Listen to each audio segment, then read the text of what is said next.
Guys, welcome back to my channel.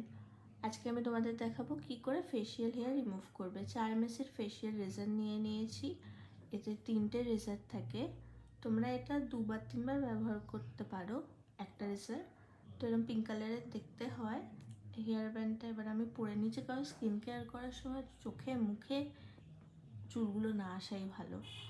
তো আমি এখানে হেয়ার ব্যান্ড দিয়ে চুলটাকে ভালো করে বেঁধে নিচ্ছি। এরপরে ডট অ্যান্ড কির একটা ফেস ওয়াশ নিয়েছি। এটা অয়েলি পিম্পল যাদের হয় তাদের জন্য ভীষণ ভালো। তারপরে একটা ওয়াইপস দিয়ে আমি ফেসটা ক্লিন করে নিয়েছি। এটা অ্যাপেলোর অ্যালোভেরা জেল। এটা কম দামে ভীষণ ভালো কাজে দেয়, মানে ভীষণই ভালো, সত্যি তোমরা ব্যবহার করে দেখতে পারো। এবার আমরা নেক্সট স্টেপে যাব, সেটা মেন যেটা রেজারটা দিয়ে ফেস ক্লিন করার পালা। এবার আমাদের রেজারটা নিয়ে হালকা হাতে ক্লিন করবে ফেসটাকে, কোনো তাড়াহুড়ো নেই।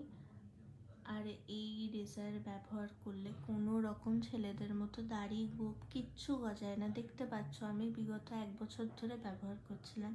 হ্যাঁ, প্রথম আমারও ভয় লাগছিল, ভীষণ ভয় লাগছিল, কিন্তু দেখো ছেলেদের মতো দাড়ি গোপ কিচ্ছু কিন্তু গজায়নি আমার।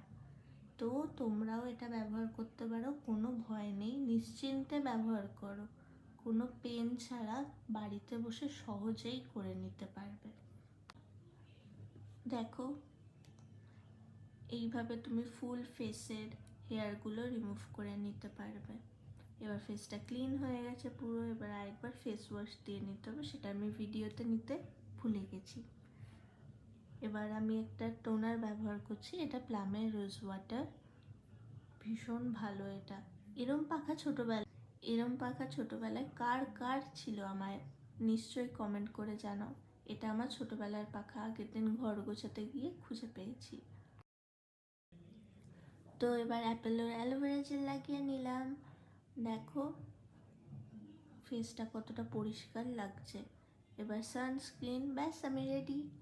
প্লিজ আমার চ্যানেলটাকে সাবস্ক্রাইব করো, লাইক কমেন্ট শেয়ার করে দিও। Bye, tata.